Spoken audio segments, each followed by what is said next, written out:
Hey guys, TechTine here, and this is the Blue Life Play 2 review.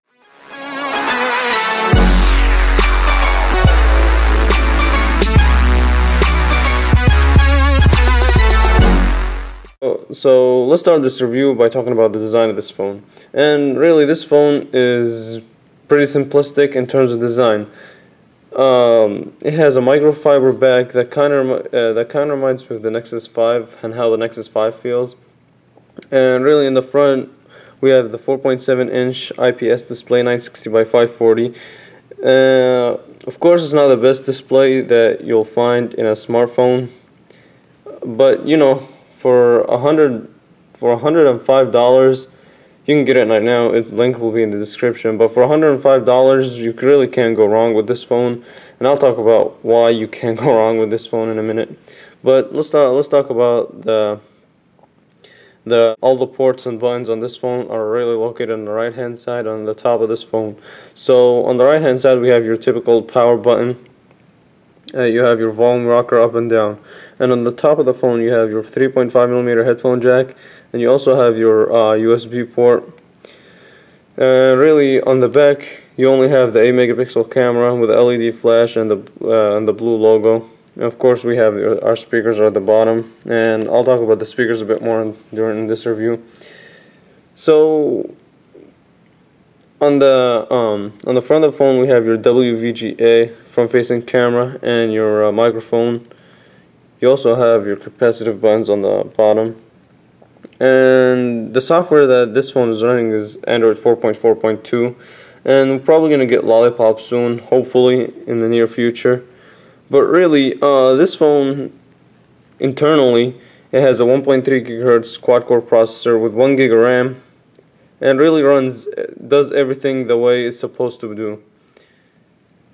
The battery on this phone is a 1800 mAh battery. So really, this phone is meant to be affordable, and it is.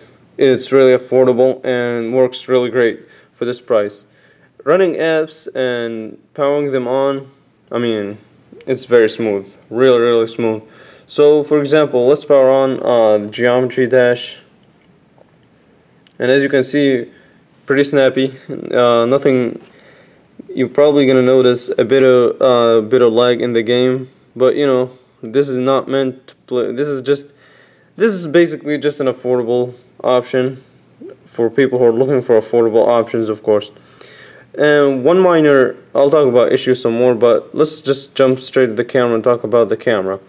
And yes, the camera is an 8-megapixel camera that can shoot up to 1080p HD video, but really, the sensor of the camera and the way it processes photos is not really great. But you know, the one thing that I really like about the camera is the interface of the camera. So of course, we got the shutter button right here. You have your switch mode from video to from camera to video, and vice versa. You also have your front-facing camera, which I do not recommend at all, and you have the option of turning the flash off, auto, or on. The UI, of this camera is really good. So you have your capture mode right here. You have your capture action, white balance, color effect, picture frame. And you also have the camera settings, which you can change, turn HDR on, and do a lot of things. So really, if you're looking to take great pictures of this phone, you might get away with 1 or 2 pictures if you actually know what you're doing. For example, I took a decent picture. Now the balance may be on, the white balance may be off, the color is off. There is some noise in the image, but overall, you can get away with a decent shot once in a while, but I wouldn't recommend this at all for the camera. But really, as I said this before, and I'm going to say it again, the whole point of this phone is really to be consumer affordable. So, playing video and watching video runs really smooth. You have no hiccups over there. Of course, you can't watch it in 720p HD since this is an IPS. Since this is a QHD display, 960 by 540, as I said before. But I mean, I gotta say it again, and I don't want to compare it to the Moto E or anything, but you know, this one does beat the Moto E in a lot of ways. but you know, Motorola does get the latest updates to Android, which is pretty good. But really, this phone is, I mean, how could you go wrong with this phone?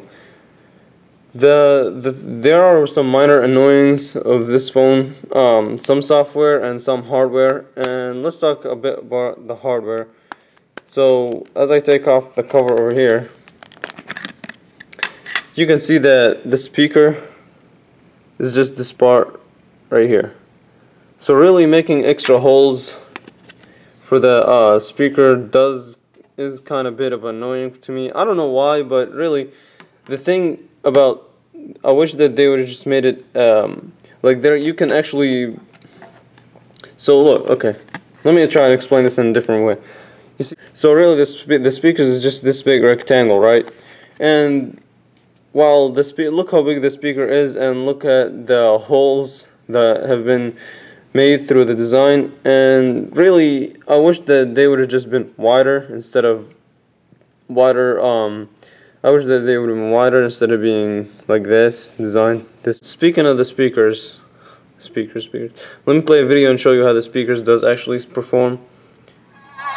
So it is pretty loud, and yep, it is actually pretty loud, and it does perform very well. Hey guys, TechTitan here, and if you haven't checked out this video, by the way, you should. Pretty good. And make sure to leave a thumbs up. But really, the speaker is pretty good overall. But it does support a dual SIM if you're traveling, because it is internationally unlocked. If you're traveling and you have a United States SIM, or you want to put in an extra SIM, you can actually do that. And it does have a micro SD storage. It does a micro SD storage to up to 64 gigabytes, actually to up to 32 gigabyte. But this phone comes standard with 8 gigs of storage. And one thing also, that actually when you take off the cover of the phone, the part where you actually press the buttons does come off with it. So you're just ending up